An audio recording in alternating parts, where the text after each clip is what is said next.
Pass the runway. please.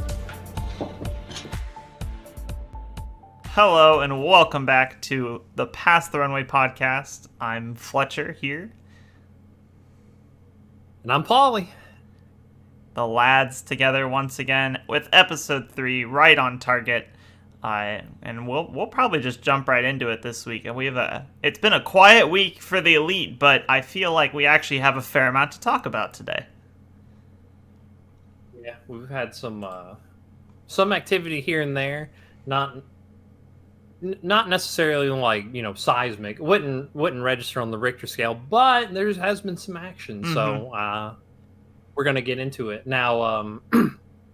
Last week you had your trivia question, about the Dan 53, and about myself, obviously. yes, of course, indeed. I got one this week, but it may or may not involve me. We're gonna find out. So let's just go ahead and get into it now. So in the recorded history, 3 people are credited with untying Chicago Agent. Can you name the 3 people? Well, I can definitely name one. I have the answer right in front of me. Well, partially. But I know for sure one of them because it was a very touted world record when I joined.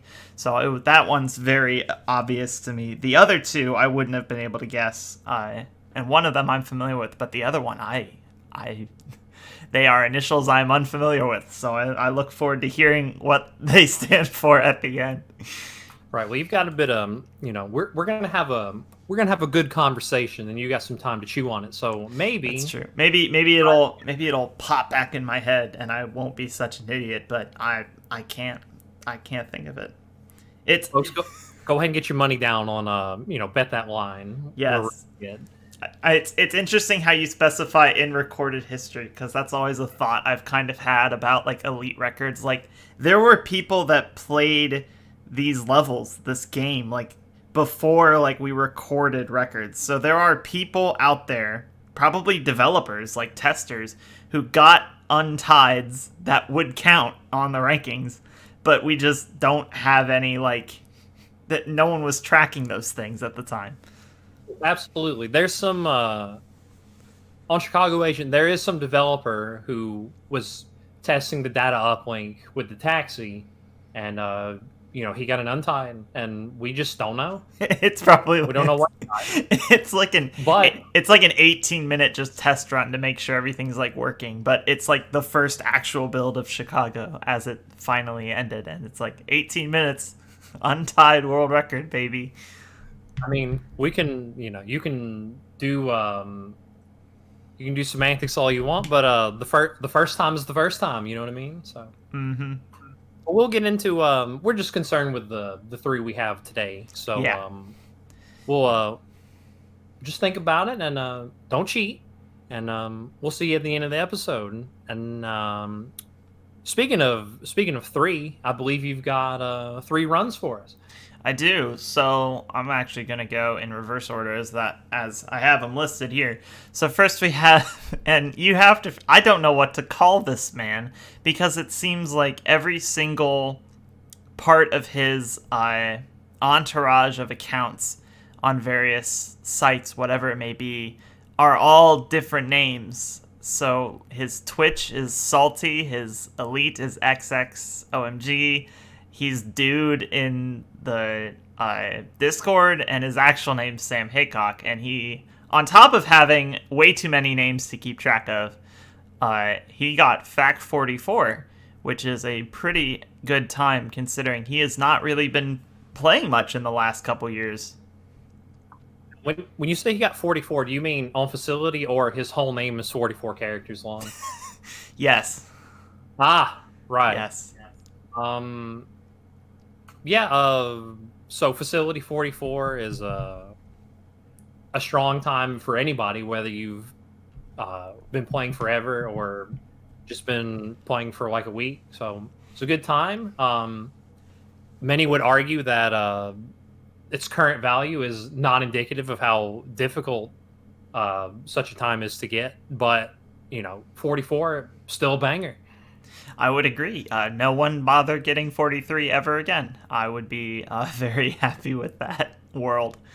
Moving on, though, we have Joris coming in with Silo 00124 in what he says was just a kind of a fluke run in the middle of some random session.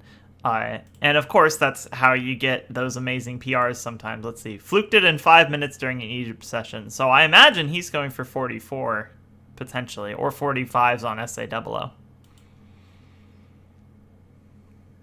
Yeah, we're going to see. I mean, I'm not sure which one he's going for first. If I were to guess based on his pattern of play, I would think he would be going for 44. That would be my guess as well, but I would have to get the other 45s eventually anyway, because I mean, smart money wouldn't bet that he skips 45 and gets 44. That would actually be insane.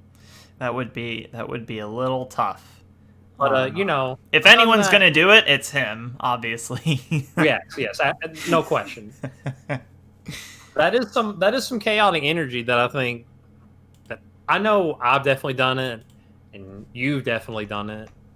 But I'm sure everyone's just had a moment where they're just getting frustrated or like tired of the level they're playing. They just switch and like play 2 or 3 runs of another level in PR. Like those are always cool. That I feel like that's how every Aztec PR is. Like you don't. Like, so many people don't bother grinding Aztec. They're just like, all right, screw it. This level's not going my way. I'm just going to play, like, 1 run of Aztec 00. And, of course, it's the 1 run you survive.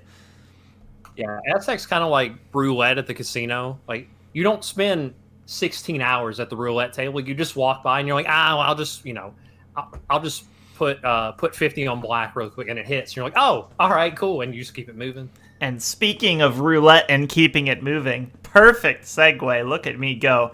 We have Psychroptic, our boy Zach, getting Streets 112. I believe, I could be wrong about this, but is this the first 112 using Whitehead's new like cinema trick? It might be the first 112. I know JD used it for 111. But it's possible that Chris G used it. He does not say. And actually, Gus might have used it as well. Let me look. Let's do the little. It doesn't look like he did. Is this the run that is the 1GL 112, or is that a different one? That's one? Chris G had the 1GL. Ah, okay. Yep. See, they're blending in my head now. I mean, you've talked and always joke about how GoldenEye is just kind of cookie cutter, but it is in a lot of ways. So yeah, they do kind of blend together. But Zach's the one that nailed it now, and he's doing quite well, getting a lot of pretty good times. He's got Runway SA22 under his belt now. Boring 4 out of the way, 112. Some pretty good depot times as well. He's making a name for himself. He certainly is, and also a nice contributor to the unique stack of Duel 3 videos, which I can only respect. Yes, everyone play Duel. This is a pro Duel podcast. Yes, this is a Duel space. I want to see insane trick shots. I've seen Psychroptic get it with his foot. I saw QWERTY get it with a book that looked bigger than him. So if you can get it with your elbow, or let me see it. Let me see something. This may be the safest Duel space, considering that we have 2 people that have achieved the Duel true ending. Facts. I was gonna say the last 2, but that's not accurate actually, because another fellow Canadian hopped on the train. He also got it last. True. So, and just real quick. Because you said it and not me, it makes it okay. GoldenEye may be cookie cutter, but that oatmeal and chocolate chip still tastes sweet when it comes out the oven. So as a long time, quote unquote, long time GoldenEye runner, I would agree. Definitely. Now, speaking of GoldenEye, here's Perfect Dark. Real quick aside, do you think when you say long time runner, do you think being a runner is like in like dog years where you just multiply it by 7? Oh, I definitely feel like the first like 6 months of my career like took the same amount of time as the last 2 years. Like they feel like equivalent lengths of time. That may be true, or it could be, it could be this year's like time dilation syndrome, just kind of affecting history. It's hard to tell. I won't discredit that theory by any means. And speaking of discrediting theories, here's Perfect Dark. Indeed. Speaking of time fluctuation, our first up we've got the Chaos Agent himself, our boy Oscari Strandman, which I'm struggling to think of a better name like in the Elite. That name is so good. Yes. But recently, and I'm not sure how, I'm not sure if someone sent it to him, but he acquired NTSC in the middle of his PAL-only region and used it to great effect on his favorite stage, MBR, and secured not only the Agent, but the SA-56, which are very solid times using the Trent Strat. And I believe that they are still... Let's have a look really quick. Shout out, by the way, shout out to the color yellow. Yeah. Yes, indeed. Insanely biased, but there should be more gold on the ranks and gold on the ceiling, in this man's opinion. So 56 Agent 91 and 56 SA, despite being the literal same level, 92. Yep, so gotta love it. And that's also his first leaderboard secured. So once again, congrats to Osa. Good work. First LB is always a good time. What was your first LB, out of curiosity? Would have been Cradle. I'm sorry. 30. Yeah, getting 34 sweep and then losing it. Losing the record sweep within, I think, about 16 hours or so after I got 0034 was when Timmy untied Agent 33. So, that's But hey, you were the last one to get it, so that's true. I got that. No one can ever take that from me. They they can try, but what are they gonna do? Audit it's in me? The bag. Now there have been calls for that in the past, but I think that era is a bit up. The main antagonist there calling for the audit has evaporated into deep space, so it's been quiet. Speaking of evaporating in deep space, although nothing like that, the next run, you may recall from one of the previous episodes, and by one of them I mean the two. Yeah, we're talking about Para duping CI-46 up the storm, and I'm pleased to report that after 88 dupes of 46. 16 of which were 45.9x roundups. Ouch. Our man cashed it in. CI Agent 45. It is on the board, on the record. There it is. There you go. So, congrats on perseverance on this, luck box, awful level. So I just now realized that his initials on the rankings are PP. Yeah. So congrats to the bright pink PP on Defense Agent. Now it seems like he has gone back to SM64 for the time being to make a push there. Oh yeah, I know. He said he was waiting for a new controller to come in because he wanted to get back on the Mario, and presumably it has come in because lately he's been back on that. I know that he had a strong time, and earlier in the year, and went to that big break the record event. Yeah.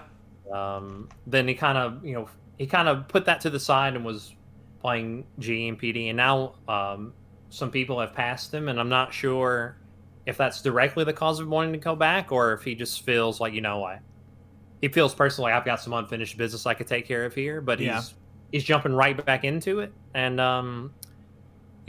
go mate go. We're going to cheer you on in your endeavors. Indeed.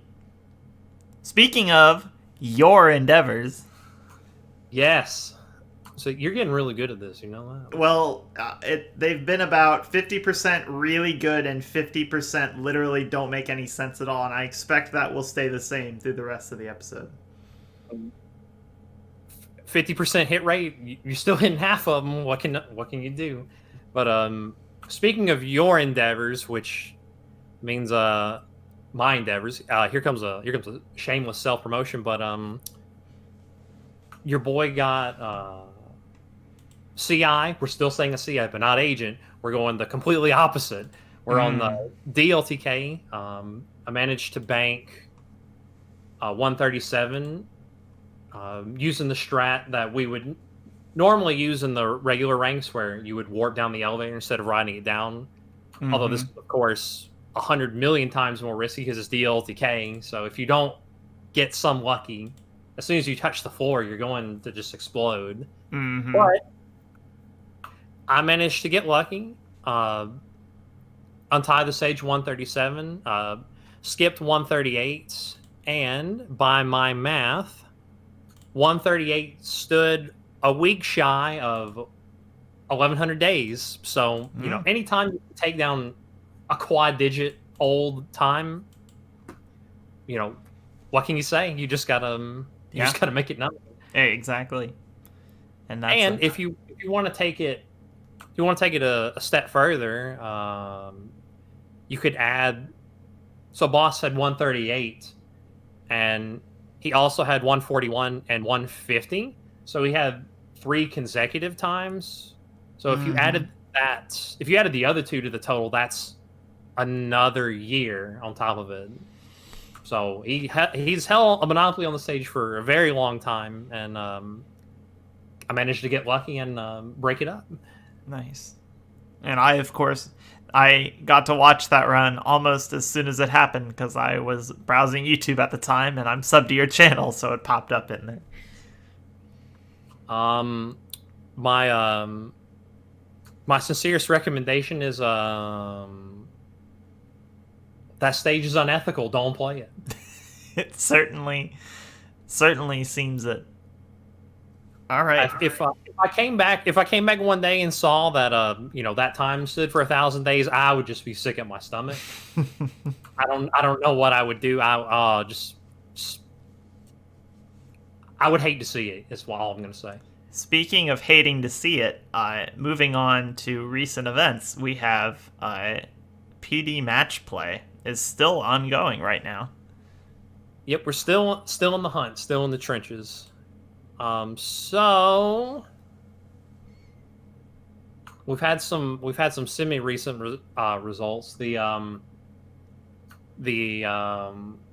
finals of the winners bracket, or the upper bracket, depending on how you want to notate it, between BK and myself happened, and I was fortunate enough to get a little lucky, come out on top on that. So now I just kind of I basically wait to see who promotes out of the lower bracket, because it's a double limb tournament. You have to lose twice. So right now we've got some, I believe, we've got Will and Rage Quit coming up, and the winner of that would play Light, and then the winner of that would play Randy, and then the winner of that Chain would play BK. And once we finish that little DNA strand, if you will, then I would play who is ever left, and then whoever comes out of that match will have us a champion. We'll have us a PD Cup champion to go sit next to a Dusky's GE Cup crown. Does the double elimination apply to the final match? Yes. So since you're the winners bracket winner, which feels redundant but would be the correct way to notate it. Since you're the winners bracket winner, you would have to lose twice against. Well, that's absolutely correct. Yes. Yeah, you'd have to lose twice against your challenger in order to lose, essentially. Right. So we'll we'll play the first set, and if I win, then then it's over. Call it a day. But if I lose, then we immediately run it back, and then it's basically sudden death at that point. Yeah. Can relax on that cozy little lead there. You just can't end up like the fuck, what's the team? The Warriors. Can't be like the Warriors. No. We can't be like the University of Georgia in the in the Mercedes-Benz Stadium, where they were up on Alabama in 2 separate games for 55 minutes and then lost. Tragic. Can't do that. No. I realize that we're in mixed company, and they won't know what college football is all about. But let's just say that even though you didn't get that reference, I'm very upset. So would you like to hazard a pred out of the 5 people remaining in the lower bracket? Who you would put your money on? So it's run it back. So Will, Randy, BK. Will, Randy, BK, Dr. Light, DL. and Rage Quit.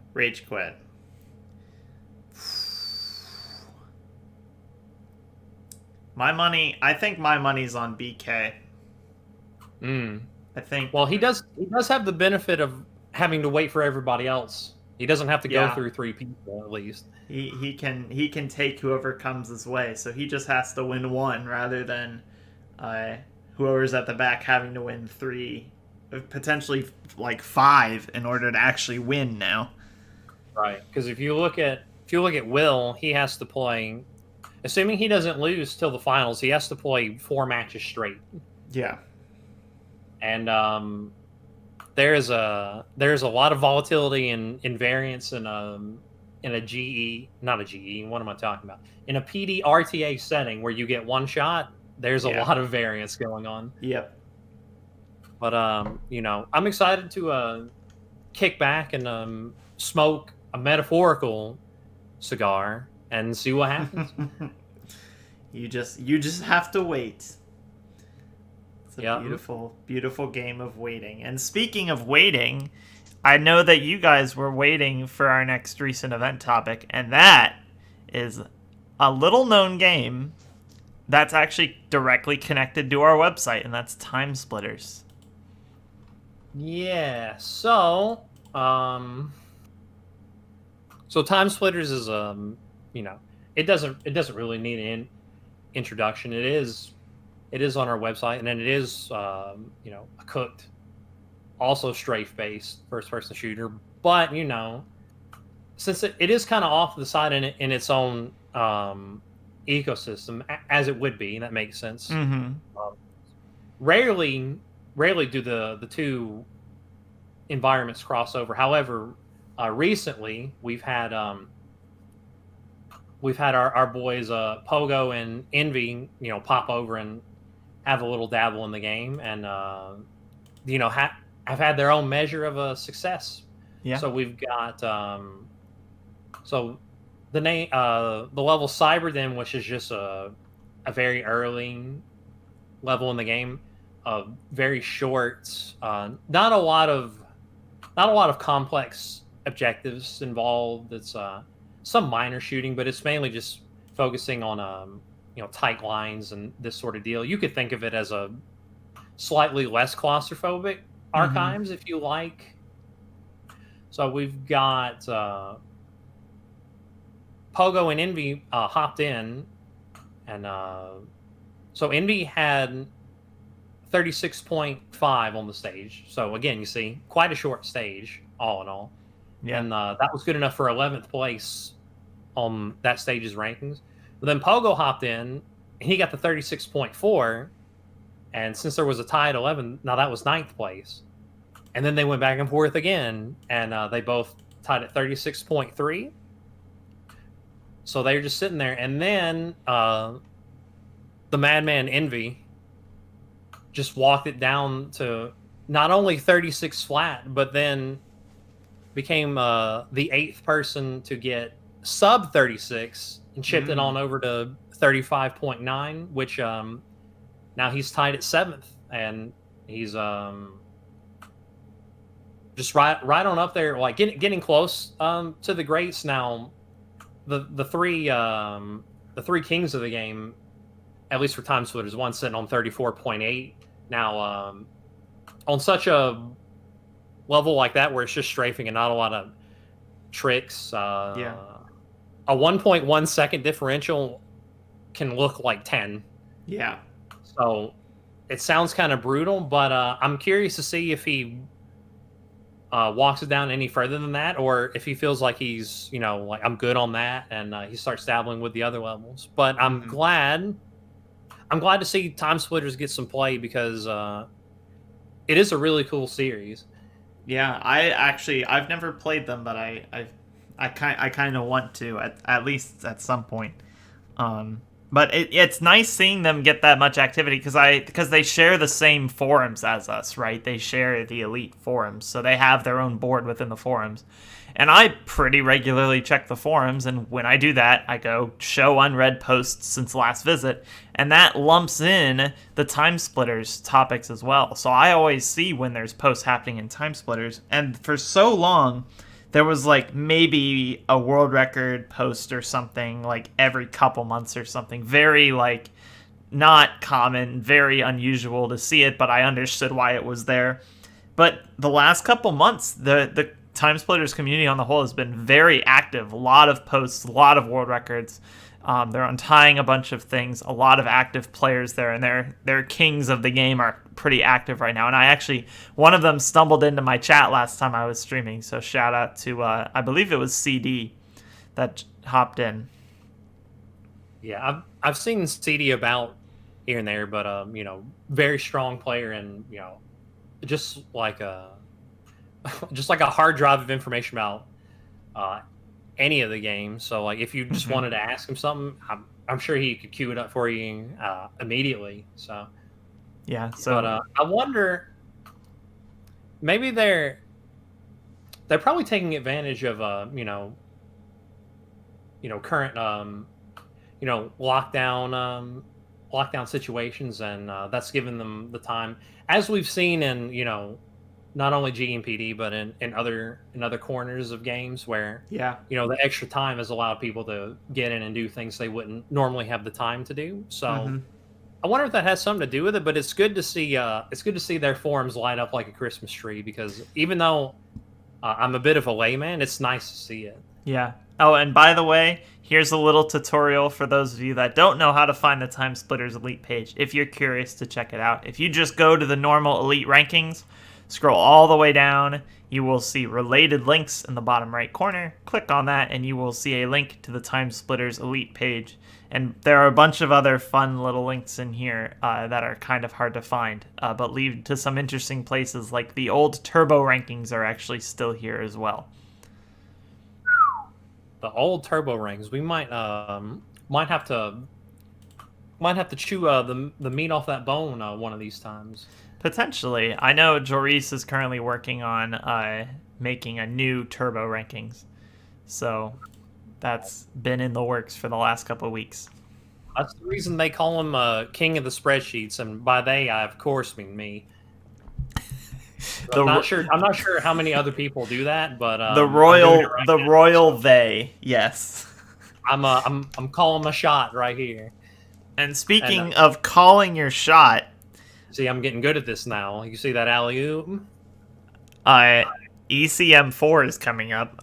There's no connection there, but it was time to segue. So ECM4 is coming up. December 4th through 6th are the dates we have listed here. Yeah, those dates pretty recently got confirmed. So early February, which that was what was decided on the poll, and I think that's for the best because with things, some people have uni, some people have work, some people are gonna try to get together with friends and family for the holidays, in a responsible manner. And trying to remember who had it, because I originally had it posted for the week after, and then someone's post, it may have been Cal, but he made a good enough argument for the first weekend that I just changed my mind. He's like, you know what, the man's right, so I'm just gonna go ahead and bump it, and hopped on board. But that being said, it's wild that there's already a fourth one of these, but ECM is just a fun time where everyone just chills, has a good time, gets in the chat in the VC, and posts it up, and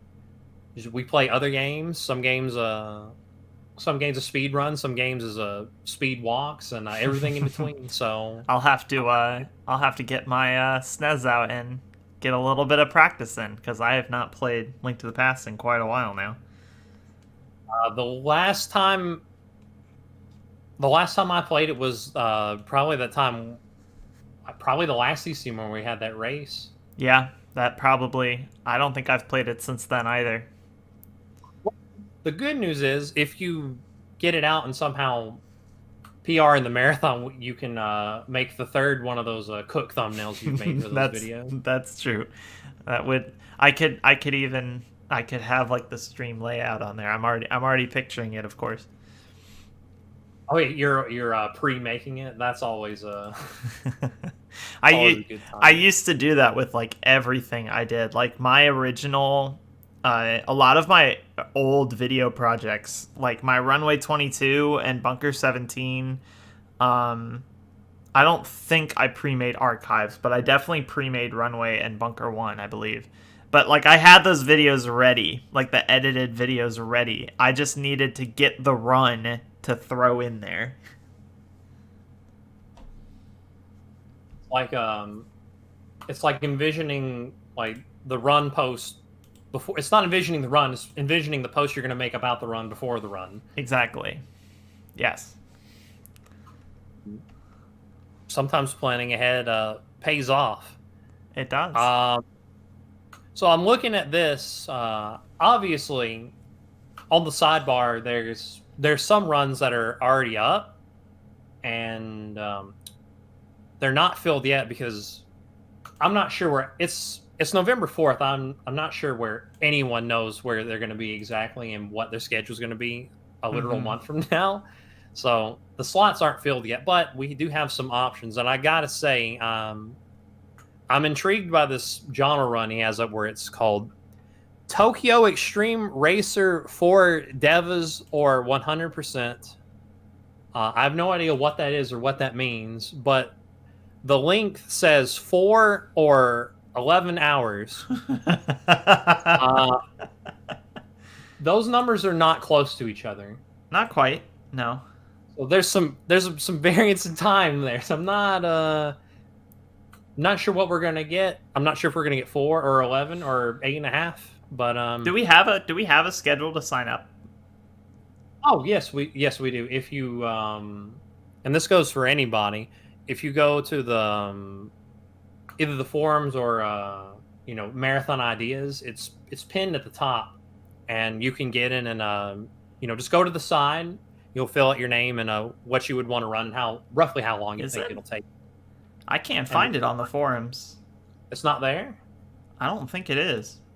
We should probably correct that then. Yeah, because I'm like, you're talking about a schedule, and I'm like, I haven't seen a schedule, and I checked the forums, and the date poll is still stickied at the top of Gen Chat, but there's not anything in there with a. Of course, you just DM'd it to me, which is a good start, but it should be on the forums, so someone should get on that. Yeah, we'll correct that. We'll correct that very soon, so more people can get access to it.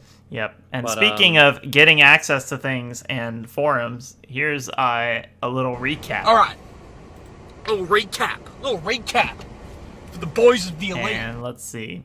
Forums have been kind of quiet again. That's okay. That happens. Feel free to go crazy on the forums just to give us content. I will not complain. You're welcome to do that, please. As a matter of fact, make good threads, or I don't know, just make something purely ridiculous. We are professionals, and we can draw something out of it. Yes, and drawing out now. Our first thread is talking about the sexiest end screen, which first posted by B-Down, and they were talking about how nice and clean FAC44 looks on the end screen. And people come in, they're like, oh, what's your favorite end screen? And I feel like part of this has been missed by a lot of the people replying here. I feel like the idea was to find something that was aesthetically pleasing as an end screen, not like, oh, I spent forever going for this time, and so it looks pretty nice to me. It's like, okay, well, but I don't really care how this looks, right? It doesn't have that aesthetic feel. Yeah. I in my opinion, I personally think that all of my PR end screens look great. I mean, I feel the same, because I was trying to think, like, what would I post here, and I'm like, well, a lot of them are my runs. It's funny how that works out. I am going to be, by my own admission, I'm going to be a bit of a contrarian here, not by design, but it's what I think. And I might be the only person that thinks this, but I think that J end screens, where it's just a bunch of characters, and then the only thing you see is like the number. You don't see anything else. Yeah. You just see the number. I think that's fantastic. I just love the way that looks.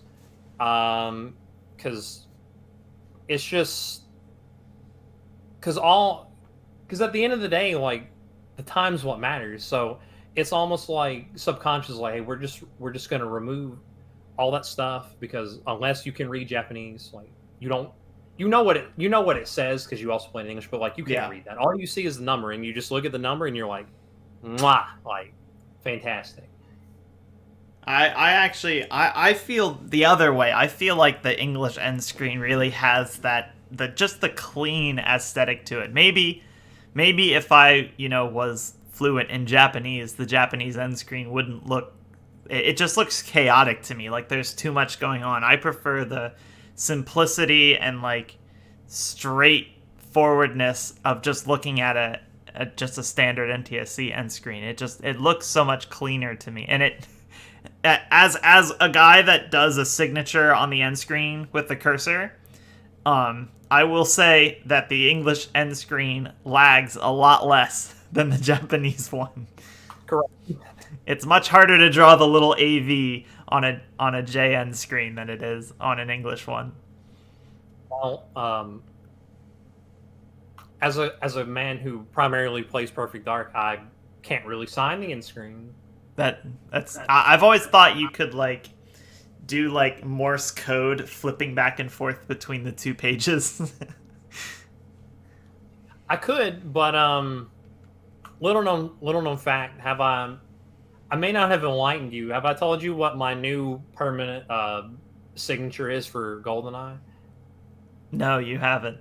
So I come in and I do a little, like, I do a counterclockwise little flip, and then I hit the cursor right, reveal the time, and then I back out and go to the cheat menu and turn on DK mode. That's my signature.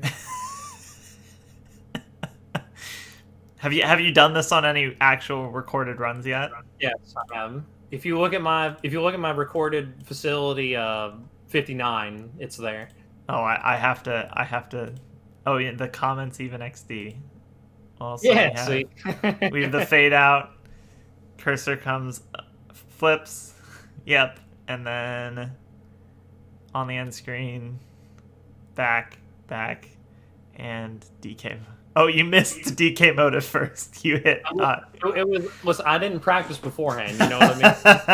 It was improvised.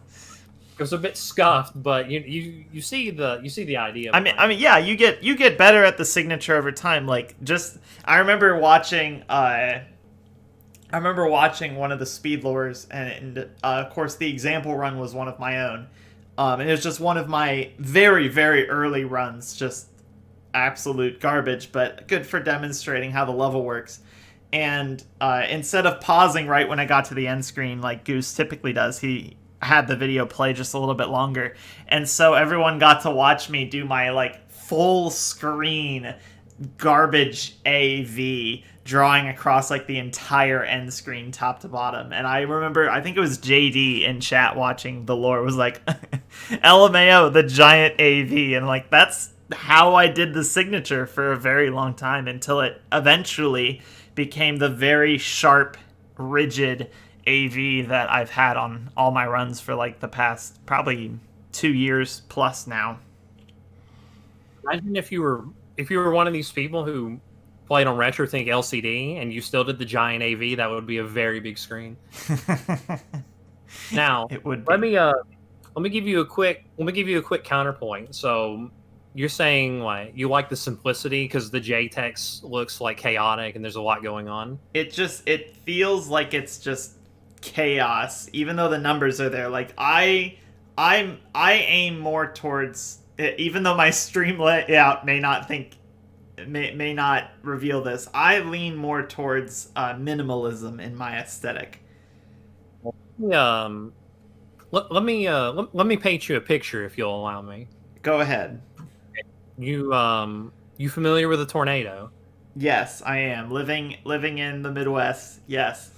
Are you familiar with the paradox of so there's a lot of like wild stuff going on outside the tornado, but on the inside, like the eye of the storm is really calm.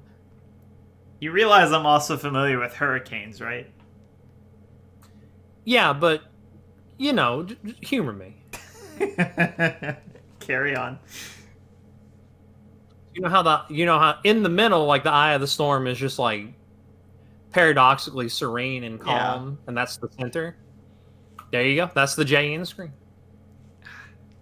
See, I don't like the chaos. I need the order to the chaos. And so, like, again, if I like read Japanese fluently, it would probably look better to me, and I wouldn't mind it as much. But because it's like so garbled and just so random, I don't like it. So that's not the only reason why I try to play on English when I can, but it's certainly a large factor. Well, you know, as a pretty heavy LTK player, I kind of relish a little chaos. That's true. You revel in it. Maybe a difference in philosophy there. Yeah, just a little. However, getting back to end screens, I think that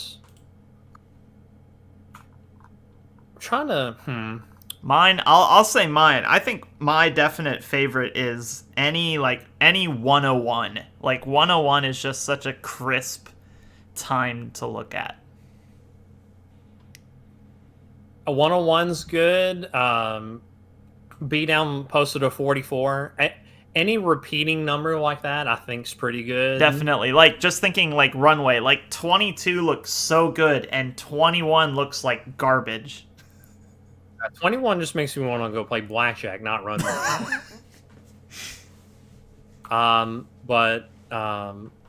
You know, 33 would probably look amazing to anyone who had such a thing. Yeah. That's not me.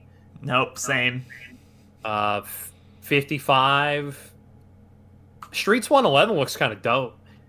That's one I need to find. Let's see. Is there I think 112 has a similar effect, not because of like not entirely because of just the aesthetic of the numbers, but because of the like aura surrounding that time. Like cuz Streets 112 is the GoldenEye time that most people are going to be familiar with. Yeah, true. Mm-hmm. Like when I mentioned to some friends that are like kind of vaguely in the know about speedrunning, and I'm like, oh yeah, I speedrun GoldenEye. They're like, oh my god, do you have Streets 112? Have you seen that video? Well, they don't ask me if I have it. They ask if I've seen the video, and I'm like, yes, I saw it, obviously, and yes, I have it because it's much easier now than it used to be. Yeah, that's pretty cool. How just from that event in time that even though more and more people are getting 111, like 112 still has like that status behind it. That's pretty cool.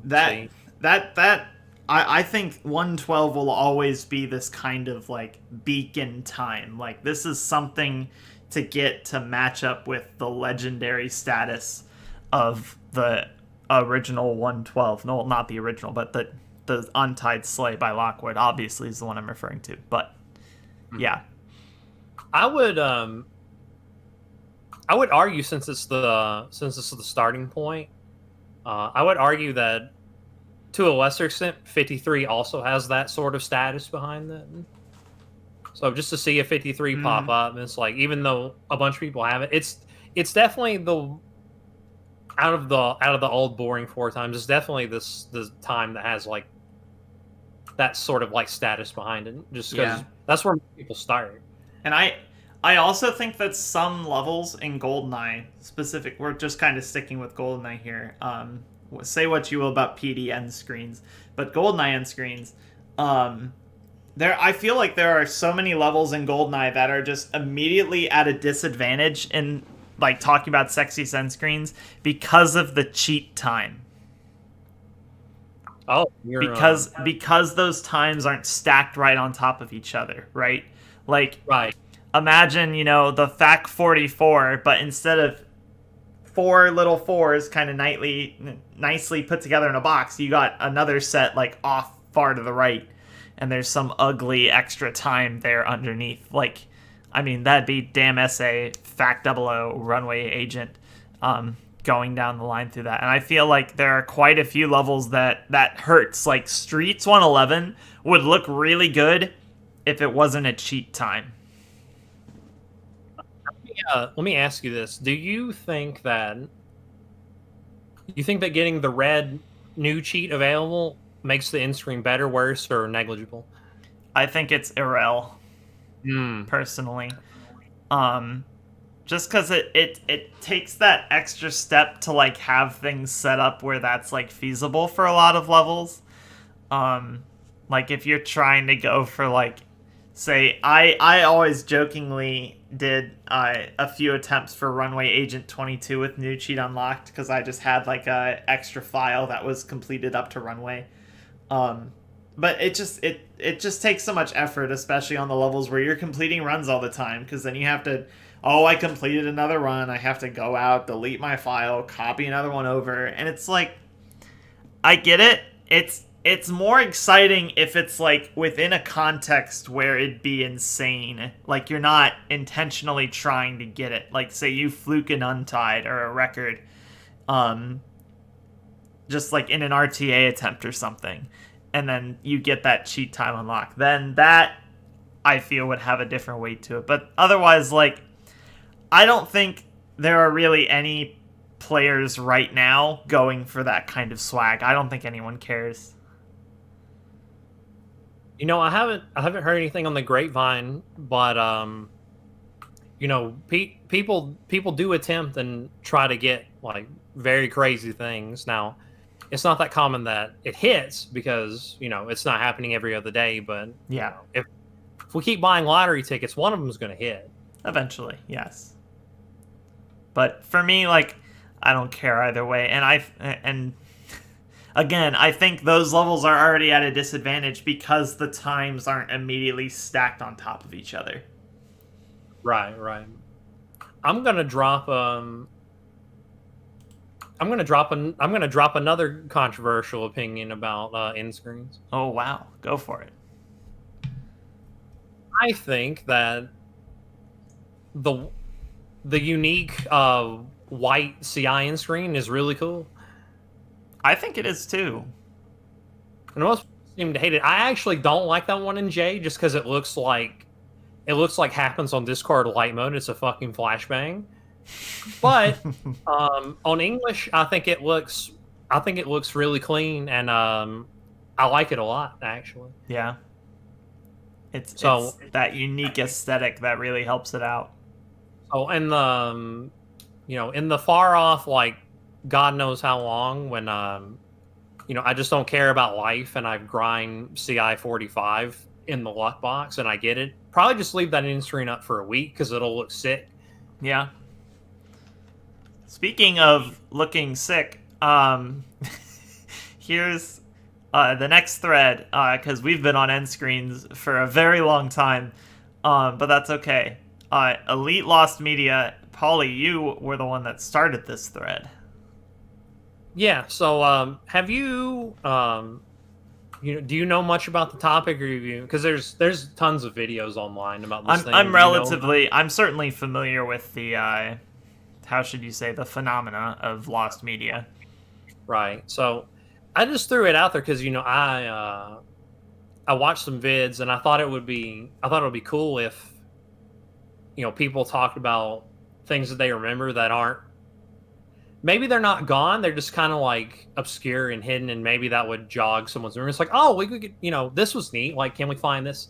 And maybe like cool things would surface from that, because I know there are, just like any other community, there's people that they're like, oh, we can't find these episodes of like whatever, like some show like 30 people watched, like, can we get it, can we find it? And there's definitely some cool videos or music vids, or like maybe even tutorials, or maybe just like silly like meme videos that we as like newer people don't know they exist. So I was kind of hoping that maybe that thread would take off, from the older people, that would call things to attention and maybe something would come out of it.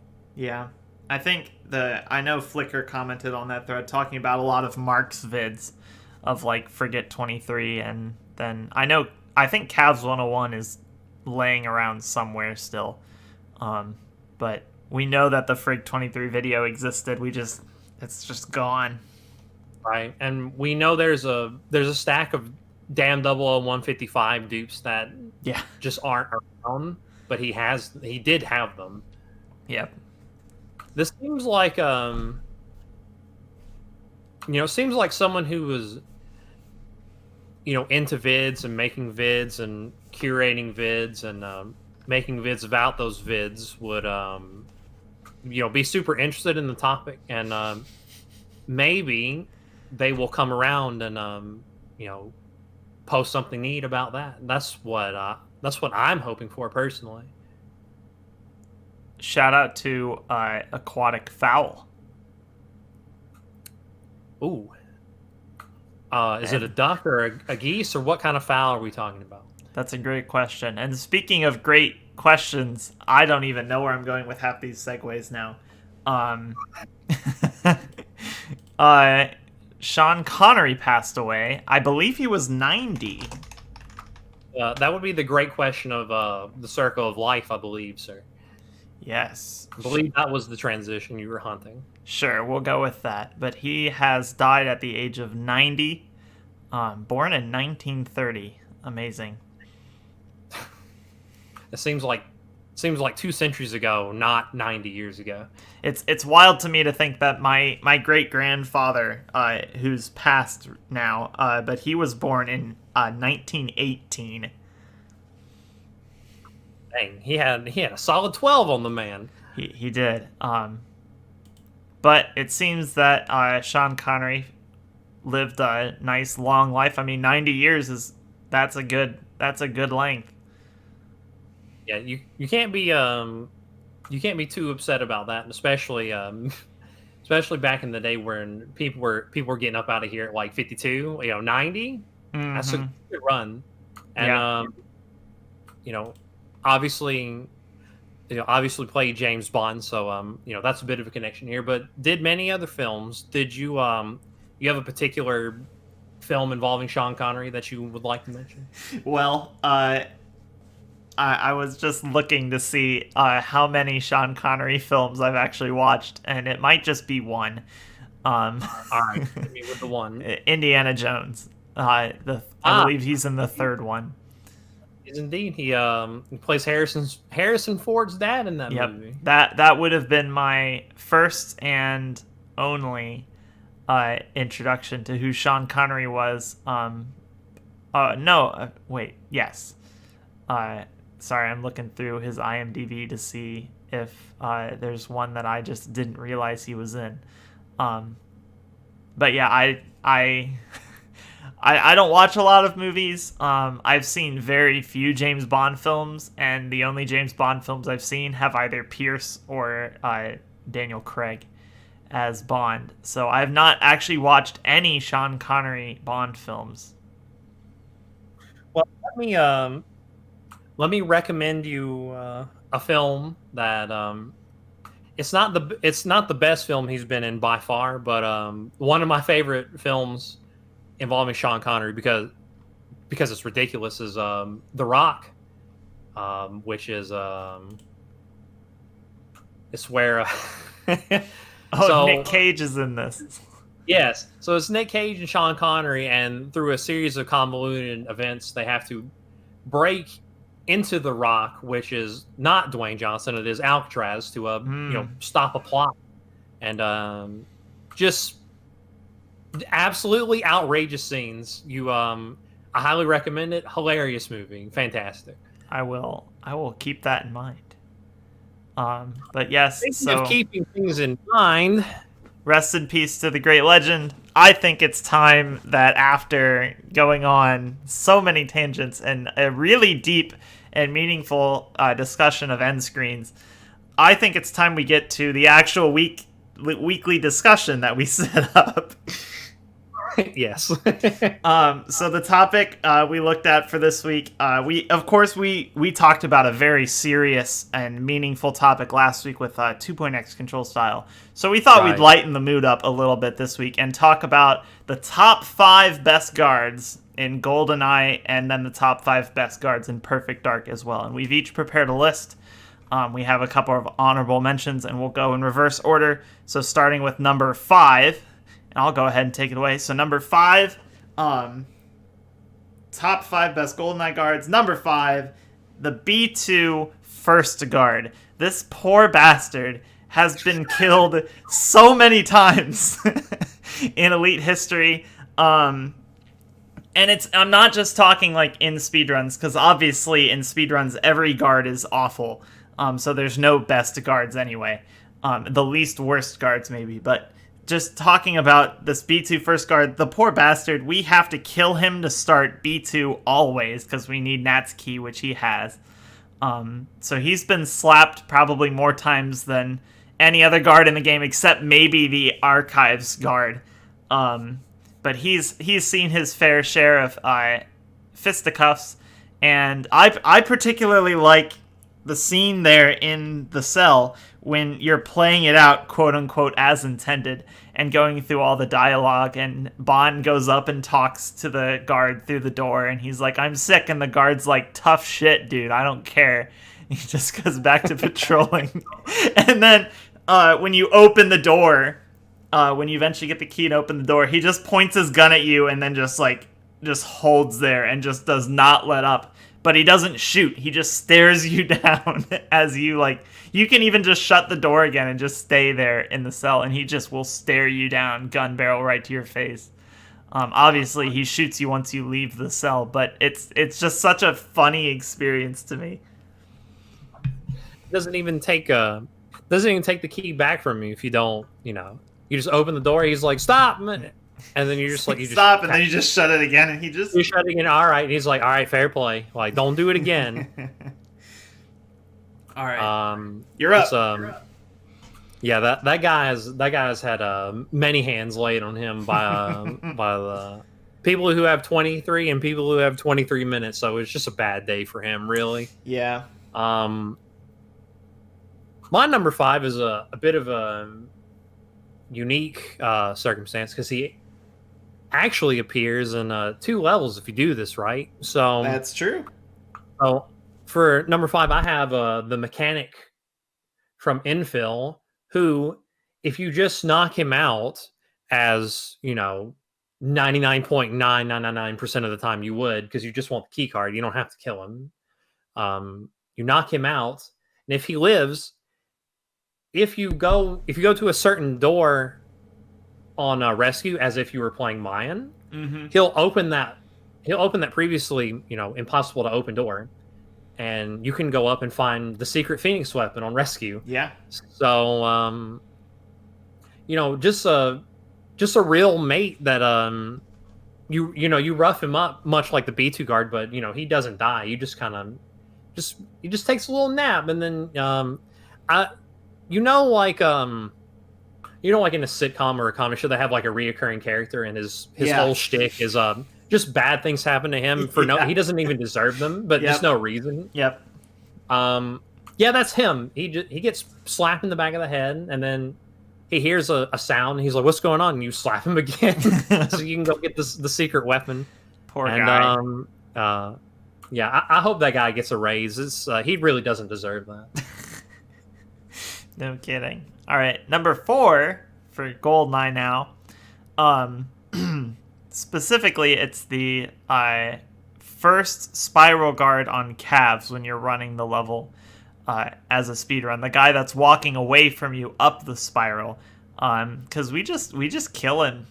I don't think anyone has really ever lost a run to him. If you're losing runs to him, you're doing something pretty bad. He's just kind of chilling, and we just murder him constantly. Yeah, you know what's so bad about that is he doesn't ever get to see it coming either. No, he's completely shocked every time because Bond floats like a demon.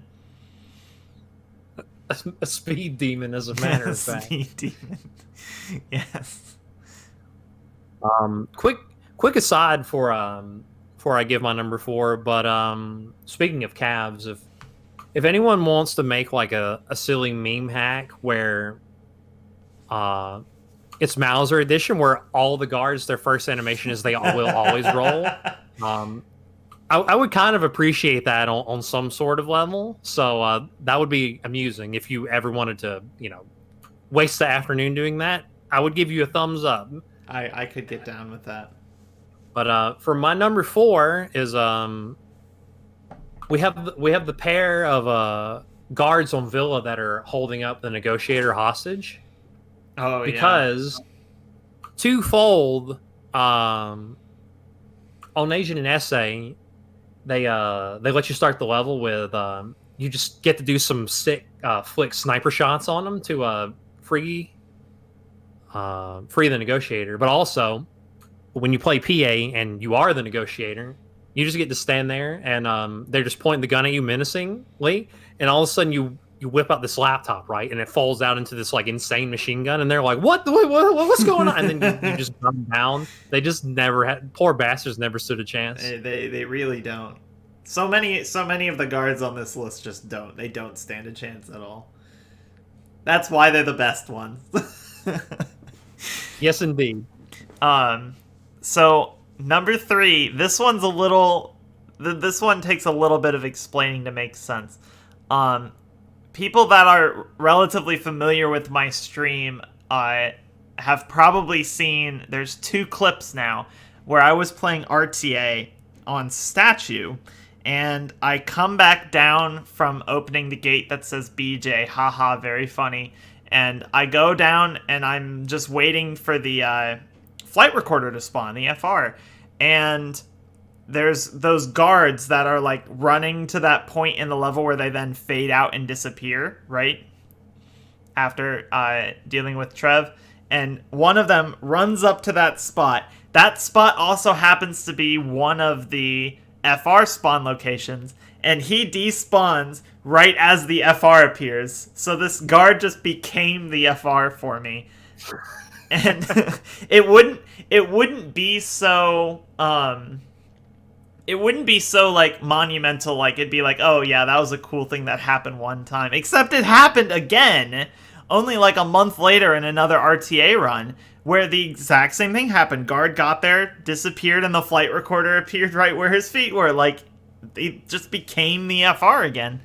So definitely that guard in particular, but then just the guards on statue just running away in general. It's kind of fun. Sometimes you can slap one right as he's fading out, as you're getting to the chopper to catch up with Nat. It can be a fun time with them. I think they know that it's a wide open area and they have shotguns, so they just really have no chance, so they don't even bother. So they just like, we'll just run, just get out of here, man. Yeah, we'll just... They've got it under control. Did the guy become the FR in any of your RTA PRs? I don't think so. Because that would be kind of sick, actually, if you could just go back and like watch your PR and just like, oh, there he goes, it's that guard. So, is your FR like haunted then, or like you know, how does that work? I feel like it's blessed, not haunted. I feel like this guard is like, here you go, here's the FR, thank you, guard, because that's one of the best FR locations for RTA. So like that was like, yes, dude, this is awesome. Oh man. What a silly guard. So I highly recommend running over to my Twitch channel, and there should be 2 clips up there still that just are probably called Become the FR. Highly recommend. Well, speaking of guards that didn't become the FR because they're in the wrong video game, we have the K7 guard in that little firing range area on investigation, because, you know, on Agent and SA, minds his business. He has the best gun in the game, but he doesn't care what you're doing. He just doesn't bother you.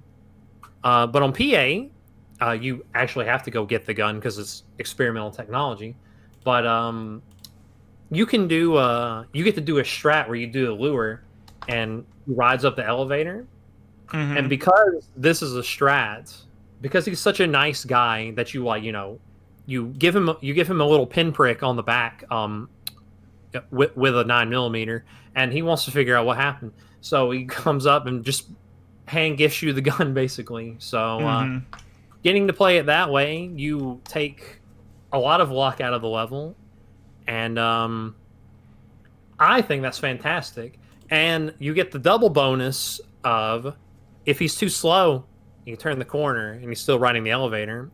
You can do the one instance in the game where you jump on the guard's head going down while he's riding a lift going up, and that just kills him for some reason. So you get to pretend he's a Goomba, and I think that's neat.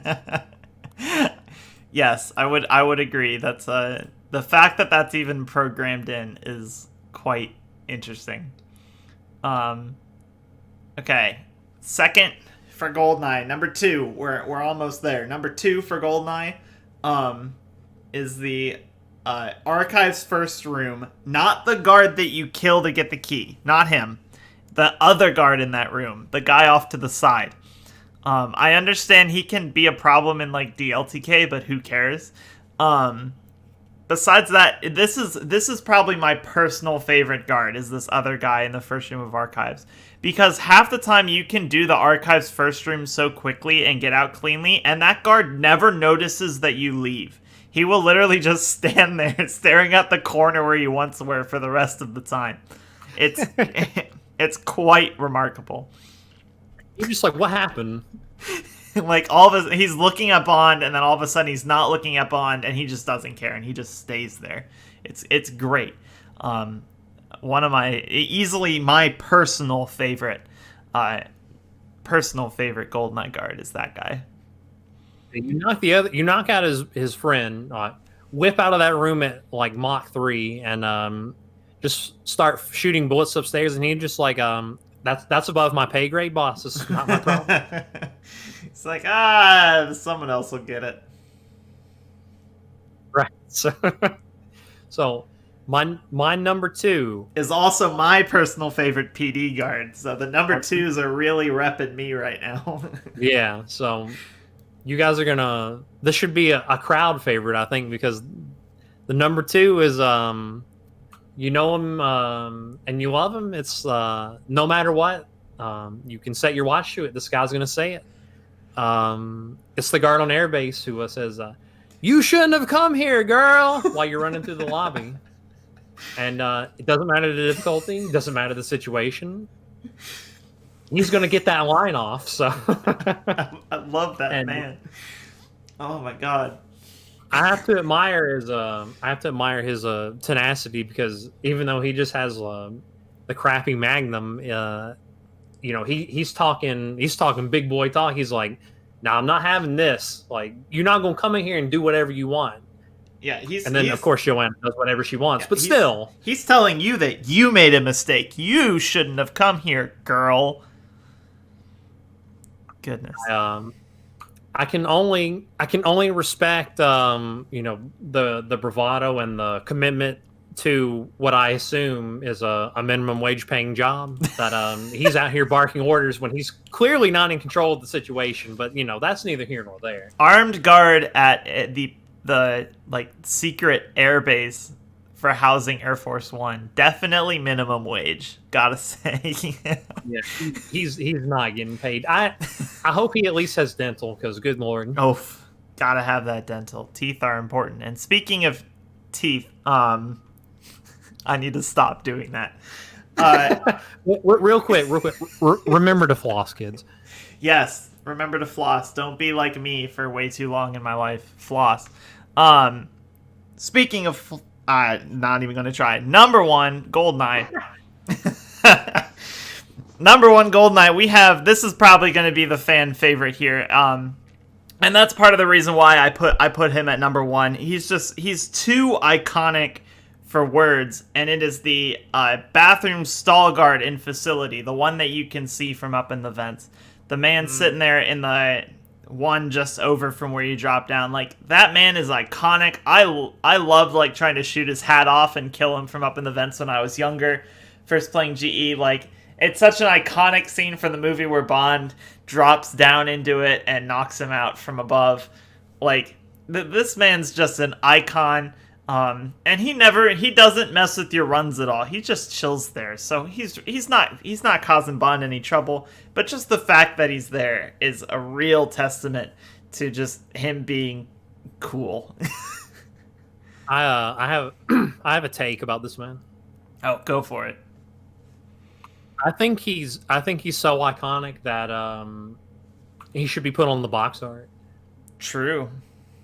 I think we should get some repros going on, and like, he doesn't have to be like the sole entity on the box art, but I think he should be on there, because speaking of shooting his hat off, do you think 95% of people who have played Facility at some point in their life have shot his hat off? Oh, almost definitely. It's difficult to actually get him with a headshot from that angle. It's way easier to actually hit his hat, either by accident or intentionally.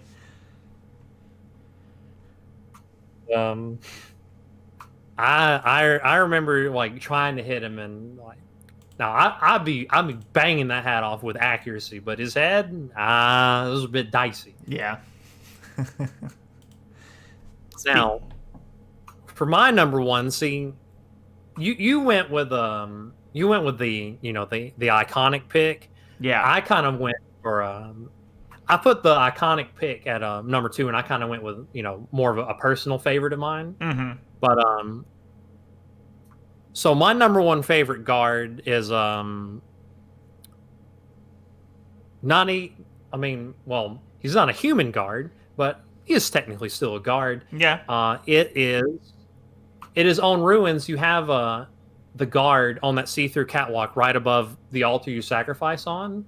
Mm-hmm. And he is my favorite because you get to do a strat where you push him down, and you get to do, which for my money is the best and most fun strat in the game, which is sacrifice from above, where you push him down, you double crouch on his head, and you throw that pistol on the altar, and then you quickly bounce back up and climb back up, and clip back up, and just gun it.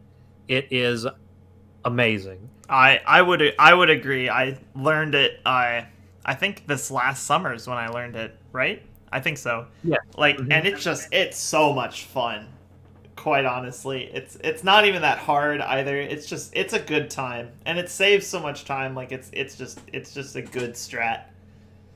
Yeah, executing it quickly is just immensely satisfying. You just push this guy down. You're like trying to lean and like semi YOLO, like just mashing B, get it on there quick, go back up, and you can be standing back on the catwalk trying to open the door like before the gun's even placed if you just YOLO it super hard and like nail it. And just extremely satisfying like to execute. I love it, and before that, I love that guy exists, because if he didn't, wouldn't be able to do it. So that guy gets my gold star. That's true. So our honorable mentions real quick. My two honorable mentions. First one, this guy almost made the top 5 list because I thought it would be funny. But so number 5 was the B2 first guard, right? Number 6 would be the B2 second guard, the guy that's walking down the hallway and opens up that second set of double doors that you go through. Because we just slap him and, again, just knock him out. And I knocked my earbuds out. That guy was like 10 yards away from making the cut. Yeah, so just because we just, again, it's just another guard in B2 that we pretty much kill every run. Doesn't really, it's more on you if you miss him than anything else. So, and then the other one, mostly because it's silly, are the 2 black room guards in Aztec. When you when you shoot outside, open up the door, and then they like slam into each other in front of you and just make a real nice big target to shoot at. Yeah, they make it look like a Three Stooges skit where they just ram. They're like, "What was that?" And they ram into each other. And you just you just get them. Pathfinding, man, what a trip. Speaking of pathfinding, one of my honorable mentions is on Air Force One, but it is not the president. It is one of the Cyclone NPCs. Every now and then, you'll be going in there to like activate the president, and even though you've taken no aggressive action whatsoever, he will open that side door and he's just like brandishing a cyclone in your face. I've seen that. Now, he doesn't know. Like you haven't even done anything aggressive. You've just gone in there, but he's just pointing the gun at you, and out of the corner of your eye, it looks so silly when you're strafing the president to the door, and he's just oscillating back and forth with the cyclone, causing 2 billion lag, I might add. Oh my God. It is very funny just to see this guy, like, he's like, don't do it. He would. I completely forgot about him. He would have been my number 2 in PD, right behind "You Shouldn't Have Come Here, Girl." Yeah, that man is so funny. Insane NPC. Oh my lord. So we've got him, and my other honorable mention will be. So it would be the special spawn guard and extraction that he only will spawn if Carol like doesn't get hit in the basement portion when you're before you go up. Yep. Now on Agent you won't encounter him, but on SA and PA where you have to go take out the additional shotgun bodyguards, you have to go that way. Mm-hmm. And because you're not really paying attention, and because it's semi rare to happen, it's just really funny where you're like you're concentrating on the run, and you're like, what's going, like, okay, like you're just looking at my ammo, like, do I got enough ammo? Do I need to disarm the other guy? Wham! You just slam right into. You're like, what did I hit? And just like, oh, there's a dude here. Because it's right at that turn too, like that tight turn around the corner. Yeah, so you have like approximately like 2 frames to even like react and process that he's there if you're not anticipating it. So you're just gonna slam right into him. I've had runs because his spawn thing is he's always there until Carol gets hit. Once Carol gets hit, then he despawns. I remember I had a run where I rounded that corner, I slammed into him, like, where'd this guy come from? And then he disappeared because Carol got hit, and he disappeared right in front of me. I had a run exactly like that on one of the LTKs, I believe it was, where he was just there, and I was like, oh well, you know, he missed, he didn't kill me. And I was like, oh well, the run's over. And then he just like vanished into thin air. I was like, oh, that makes sense. But it was very funny just to get it on screen and see it on camera. So, yeah. Shout out to that guy for just getting in the way, really. Yeah. Speaking of, I was gonna try to figure out some sort of not awful segue. But so there's our top 5. If you disagree, sorry, you should have run the podcast. You're welcome. If you wanna post some comments and say yes. like, oh, I like this guard because of this, or like how this, did you forget about we'd this like to see guard? Like go for it. We want to know what you think and how much you disagree with us. And speaking of, I need to stop. Speaking of segues, it's time to talk about some other games. All right. We've been deep in the PD and GE today with just that little bit of Time Splitters, but now looking outside of the Elite, looking at some of the other things happening in greater speedrunning. Our boy, the Rixer, who's been doing a lot of fantastic speedrun content creation. I really like his stuff because it almost feels like it's speedrun content for other speedrunners. Like, it feels like I'm the demographic that these videos are meant for, and that makes me feel special. Yes, he knows where his bread is buttered. He's hitting the nail right on the head, and metaphor. It's good. Go watch it. Mm-hmm. He made a tool-assisted speedrun video explained for Silent Hill, the original Silent Hill. And I don't like horror. I don't like horror games. I don't like horror films. That's not a genre I mess with at all. I just don't like it. You will not convince me to like it. Trust me, don't even bother. But I saw this video and I'm like, okay, I've got to watch this because I'm sure this is going to be fascinating, and I loved it. Fantastic video. Yeah, I've watched people play Silent Hill. I played a decent amount of like 2, but I never played 1. But it is it's always a treat to like these games that get these like tasks, and someone goes to the effort to explain like, oh, you're like, what was this insane clip, or like, why did it do that, or why did the task do this? It kind of looks like, wouldn't just playing it normally be fast? Why is it kind of like lagging behind? And like someone like breaks it down for you. It's like, oh well, this is why, because because of spaghetti code, or because there's a exploit here. And I really enjoy vids like that specifically. So, and I love watching tasks. I love watching tool-assisted speedruns. They're fascinating to me. I feel like they're almost as entertaining as like actual speedruns, sometimes more so. So I loved watching it and having the explanation as well, so I actually knew what was going on in a game I had never played before. Yeah. In the same vein as this, another like set of videos that I really love that's explaining like runs or tasks is the Bismuth vids, where he's breaking down either tasks or like super plays or speed runs. So like that kind of thing, I'm really into it. So I've been loving this. The Silent Hill task video is great. I recommend it. Yeah, and I would recommend Bismuth as well. I think we mentioned him last time too, at some point we've talked about him. But there's just so much great speedrun content out there right now.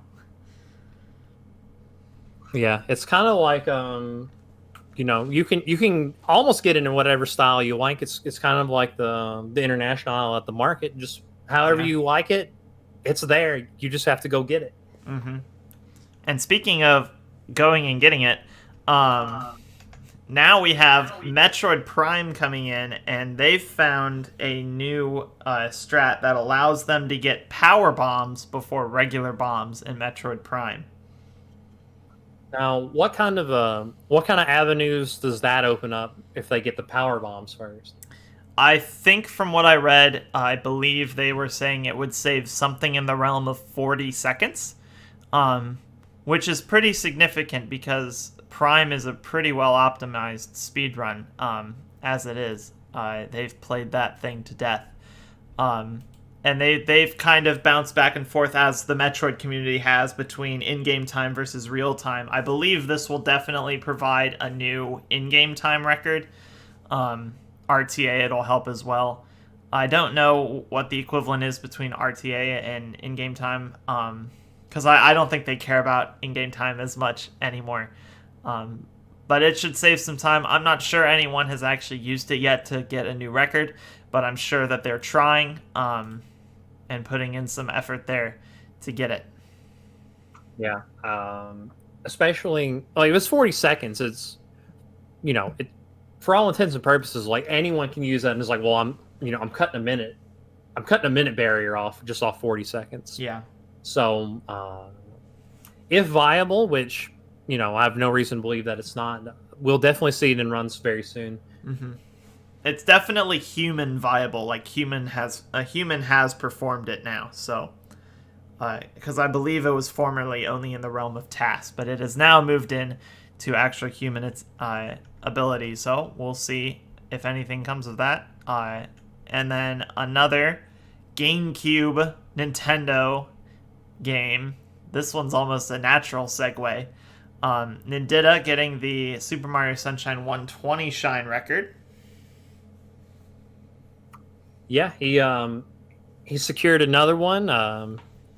If you've seen the vids that Average Trey put out about the record progression of Super Mario Sunshine, yep, specifically 120, then you may be familiar with the story of Nindita, where he's the madman that said, I'm just gonna start doing all the hardest strats, and I'm not negotiating on that. I'm not backing down from that. I'm just gonna do it until it works, basically.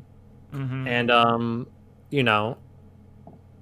they would probably argue it's like, well, it may have held him back in the early, but now it's turned him into a monster, and just doing it big. Got another one, cut it down to 2 hours 56 minutes and 20 seconds, and I would be curious to see if we are going to get a 255 in the near future off the back of that.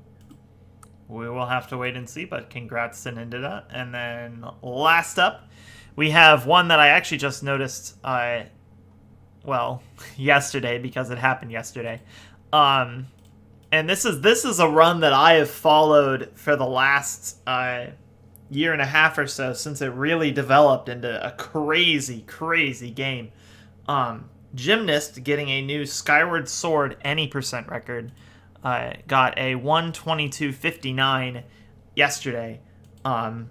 As of recording, we're recording on Wednesday the 4th, because Paulie's out of town this weekend, so we're getting a head start. You guys won't hear this until Sunday evening, as far as Eastern Time Zone goes. But Gymnast getting the record back in Skyward Sword any percent. This has, I don't know if are you familiar with what's been happening in Skyward Sword, Paulie? No, I would honestly prefer if you would enlighten me.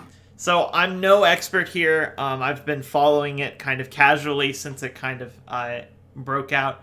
But so Skyward Sword, the any percent was sitting somewhere in like the 4-hour mark or so.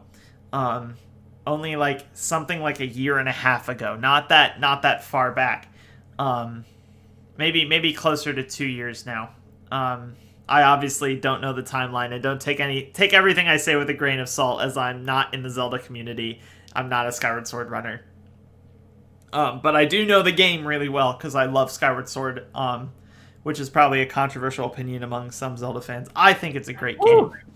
So I know the game pretty well. So I remember watching an any percent run right as some new tricks were being discovered. Something known as reverse bit magic. And I'm going to attempt to explain this as simply as I can so that you get an idea for what it's like.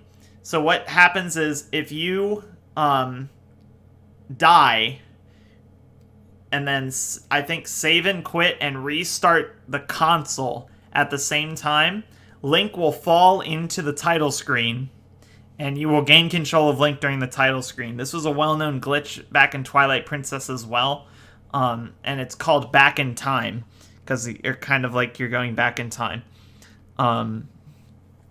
So if you use this, you can set flags, like scene flags, that type of stuff, on the map that's present there in the title screen, because the title screen map is Skyloft, or like the main central hub, the main town where you start out and everything. And there are a bunch of scene flags you can set, and you can set things and save in weird ways, because of course you can access the saves while you're running around, because the menu's still there and you can still access it.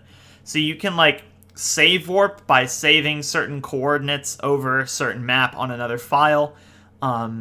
You can do all sorts of crazy stuff with that. The big thing though was reverse bit magic, which is reverse back in time magic is what it's short for. I don't know where the reverse comes in, but what it means essentially is that while you're in this title screen back in time sequence, you set a flag and you save that flag to a different file. But the file is on a different map.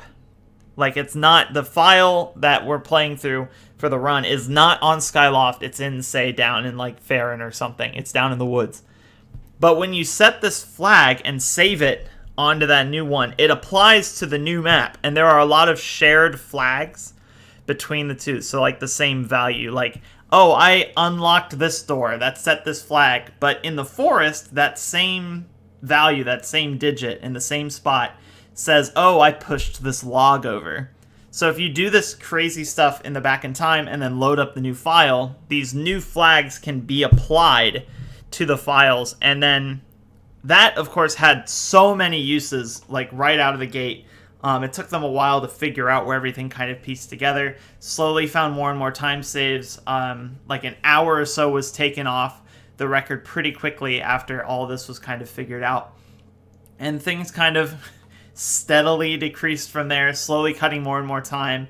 They found the massive Ballad of the Hero skip, which saved a ton of time. And then what they do now, and you have to like watch this run with explanation for it to make any sense at all, even if you're familiar with Skyward Sword. And there actually is a perfect version of that. Gymnast recorded a shirtless commentary speedrun of this route because I think someone paid him like $5,000 or something. Like someone donated $5,000 and it's like, do a shirtless run. So he did a shirtless run with commentary of this Skyward Sword any percent route. Highly recommend that you watch that. It is a fascinating run. They currently set flags to get the boss rush early, and then the boss rush is used. You actually, if you lose to the bosses in the boss rush, it actually sets flags that say that you've beaten the bosses, even though you haven't, because you're not supposed to get to the boss rush until you've beaten those bosses, even though we skipped them. So it's absolutely insane. It's gone from like 4 hours to now under an hour 23 minutes. It's a wild run, absolutely insane to watch. Highly recommend that you watch the shirtless commentary video. Right. So okay, hold on. So let me see. So there's a boss rush, right? Yeah. And you lose in the boss rush. Yes. And this sets the flag that you beat the boss in the boss rush. Yes, because you can't access those bosses in the boss rush until you've beaten them, right? Because these are bosses that you have to beat before you unlock the boss rush. But we unlock, not we, but they unlock the boss rush early before beating those other bosses. So then activating those boss fights tricks the game. It's like, oh, you've beaten this boss. Well, as a man who's never played Skyward Sword, I'm very lost right now. It's, yes. It can be confusing even if you have played Skyward Sword.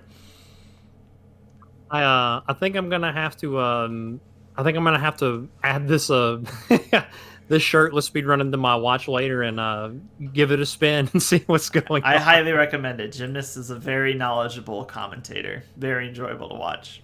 And not just because he's shirtless. Speaking of shirtless, it's time for the person of the pod. And their name has pod in it. This was not intentional. We're not that good. This is just an insane coincidence. But my person of the pod is someone that 99% of everyone is you have no idea who I'm talking about. It's a guy named Mo Podna, and you're gonna say, who the hell is Mo Podna? I said the same thing too, but I via another underground runner that will probably be person of the pod someday, Mr. Blonde Speedrunning, was watching him do a little ditty, and then he hosted this guy named Mo Podna, and I'll pop in playing GoldenEye. I'm not playing GoldenEye. The man himself was playing GoldenEye. He has a goal page set up where he was going to get every world record from the year 2000, which he's that guy. Yeah. Sounds kind of fun.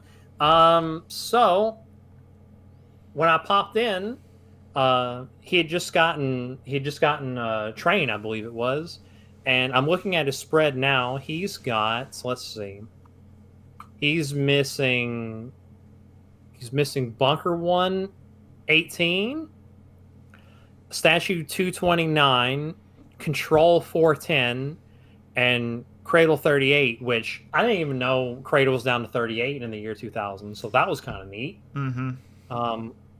But just seemed like a neat, cool, wholesome dude. He was just having a great time, and randomly, he just popped over and played RTA. Got his goal of a sub 25. Got a insane 24:59. So I tip my hats. Good runs, mate. Good hunting. I don't know if he's gonna flip to the year 2001 when he finishes all the agent, or if he's gonna do essay next. But depends. I dropped him a follow just to see if I can follow the storyline. So Mo Podna, if this gets back to you, good work. Yeah, shout out to Mo Podna. It's interesting seeing people take an approach to the game that's a little different, like what Samo did with the pointless time records. Well, I mean, we were there on the ground floor, I would argue, for the pointless time record hunt. I was there on day 2. that was quite a ride, and oh, for sure. I'm glad that he actually pulled that off. It was insane times. The memes will never die. No, they never will. Memes will live forever. And speaking of memes, we finally have some questions to answer before we wrap up. Quick Q&A. First question comes from our man L. Qwerty. Favorite brand of toaster? I had to go and check to see what brand my toaster was. It turns out that it is a Target brand toaster. So I guess I'm going to go with that, as I have not owned any other toasters. Well, so I have a KitchenAid branded toaster. So that would have been my answer had you asked me a month ago. However, it's come to light recently that I can't really dietarily, I can't consume wheat or gluten. So me and the toast are not on speaking terms because it can't really give me anything that I can eat. So You could trying to think what you could put in the toaster that would be insanely stupid. Pepperoni. Yeah. Just, just imagining just throwing in some sliced deli meat and just throwing it in there. It's like, all right, go crazy. Set off the smoke detector, I'm sure. No kidding. So thank you, Qwerty, for that question. I appreciate it. And then coming from our boy Eric P, speed lore episode that most deserves an addendum, or the one that we most want to see an addendum to. And I had to look back. I think the ones with the most interesting stories and videos to tell and have addendums for, has got to be either, what was it? Got to be Train Agent with Henrik's 56, or I think this is the one that like properly deserves it, is Cradle Agent. Yeah. Or just Cradle, because there was just one big episode on Cradle. It's kind of hard to argue against that one, because the Cradle burst that where 33 was basically birthed over like 3 days is like kind of nuts. Like if you watch the Cradle speed lore and then happily skip on over to the rankings and you look at Cradle, you're like, what the fuck? Where'd all these 33s come from? What happened? So I would say that's the one. I know that a vid was put out, shortly after, like explaining 33, but that wasn't really a speed lore, so that's why we would want an addendum to that. Yeah, it doesn't tell the whole then story. You've got 3 to talk about, and then the insane journeys that some people have taken to try to pocket one of these 33s, or in the case of like some people, all 3 of them, if you're just cooked out of your brain, I guess. Yep. Not me, unfortunately. I think that if you were to ask me today, I think what would need an addendum now would have to be Frigate, I think, because you've got the crazy contraptions that develop for Agent, but then you also have, in the last year, the cookery on 00 with the 2 104s, and then you have the tease of like the 58's just sitting there like a prize jewel, waiting to be plucked. Yeah, I don't think there's been a Frigate Agent episode, has there?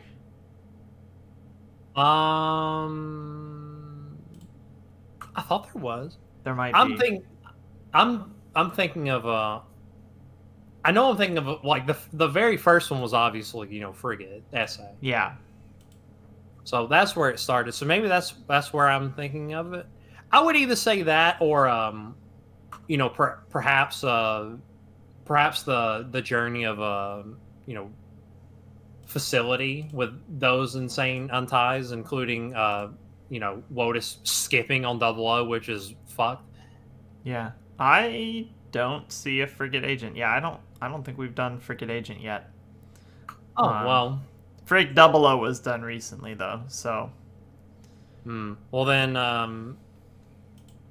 then I think I would have to go with Facility in that case, because you could do something with Frigate SA just to signal boost. It's like, look at this, look at this this pretty diamond, don't you want it? You could tease that.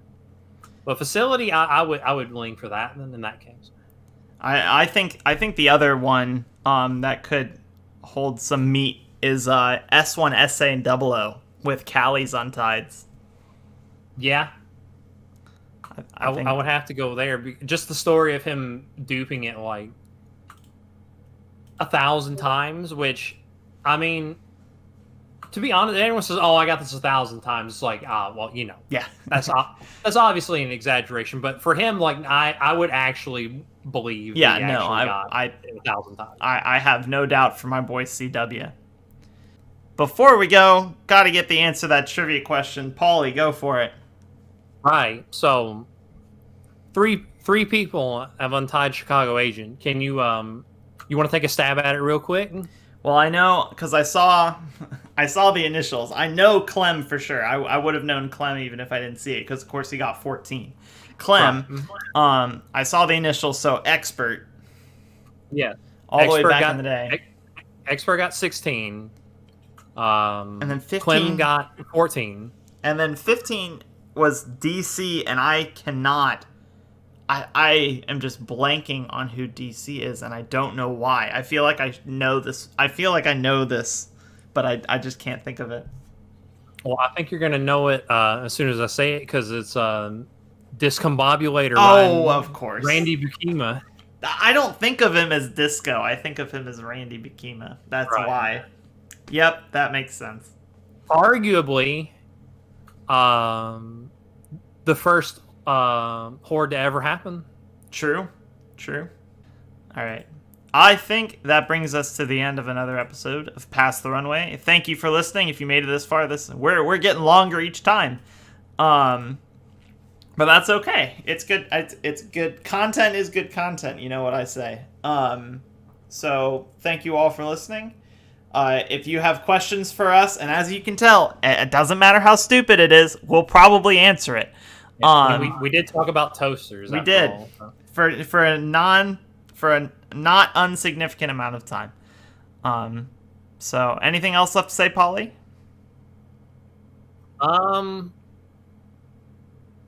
No, I just got 2 words for you.